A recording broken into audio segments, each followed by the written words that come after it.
So, ito na yung gutom guys na kaya kong tiisin. It's my favorite. And also cutie pie. Is a sultana cones. Yes, alam niyo ba guys, ang sarap nito. Ang dami niyang ano sa ilalim. And what do you mean by this cutie pie? What this name? What this name? The black one? Cutie pie, what this name? Raisin. Yeah, raisin. Alam mo ba guys, magkano tong isang balot? Grabe ang mahal. Isang piraso worth, I think, 30 pesos. Yeah. Itong isang piraso. So, apat to. So, ito talaga ang paborito namin dahil tingnan nyo yung raisin.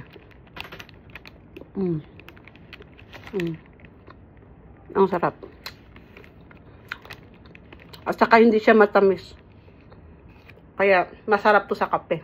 Actually, ubos na yung kape ko eh.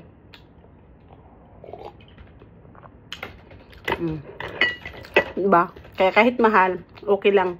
Ang importante busog.